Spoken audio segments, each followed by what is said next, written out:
Shaquille O'Neal gets fat-shamed and called insecure baby in bizarre rant from talkshow host. It's been a somewhat weird week for Shaquille O'Neal. Following a post where former NFL quarterback turned talking head Robert Griffin III posted a meme of Angel Reese as a monkey, O'Neal exploded on RGIII. Griffin posting it was aimed as a way to stop the racist treatment Reese continues to receive, but instead Griffin just amplified it to his large audience by reposting it. This came after Griffin had called out Reese in the past for her treatment towards Caitlin Clark. Shaq took to the airwaves to call Griffin out and threaten him. O'Neal spoke out harshly, telling Griffin that if he shared another disrespectful post about my girl Angel Reese, he was gonna punch you in your ******ing face.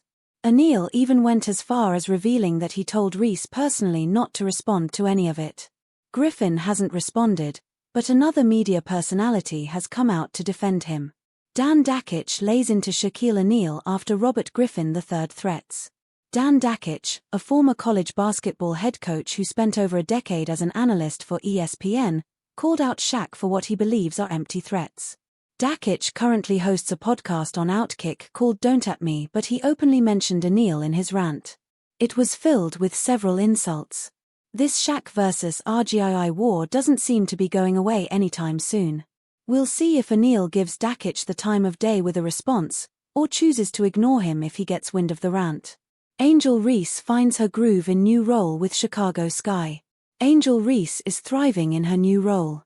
Believing Reese's skill set wasn't limited to rebounding, first-year Chicago Sky coach Tyler Marsh has asked the second-year player to be more of a point forward. It's taken a while, but what Marsh saw in Reese is becoming obvious to everyone. The versatility is definitely something I saw coming into the season, Marsh said. There are different ways I felt she could be effective, in addition to rebounding and being low post, and I think she's showed this versatility as this year has gone on. Reese is still getting her rebounds. Going into the All-Star break, she leads the WNBA, by a lot, with 12.6 boards a game.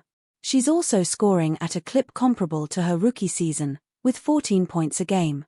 But she's become a better or more active facilitator. Her 3.8 assists are double what she averaged last year, and she's had 4 or more assists in 6 of her last 9 games. She's got gifts. She's big, strong, and has just a high IQ for the game. And she's competitive, said Minnesota coach Cheryl Reeve, whose Lynx team faced Reese and the Sky 3 times in a 9-day span this month. You can get really far with a high IQ and being so competitive, and a passion and willingness to improve, Reeve added. And that's what we're seeing from her.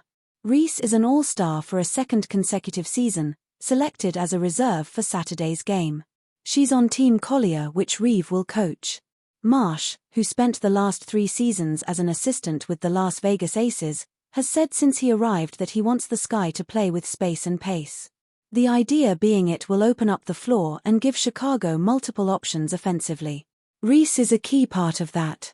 She hoovers up pretty much anything around the basket but would usually feed the ball to someone else.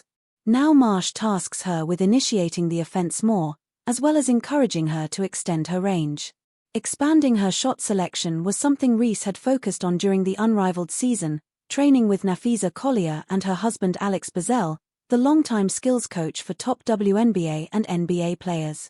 Reese also works with Hall of Famer Lisa Leslie, the gold standard for a point forward in the WNBA. The initial results were rough. Reese's shot was off. She went 0 for 8 in the Sky's second game of the season, and her assist-to-turnover ratio was suboptimal.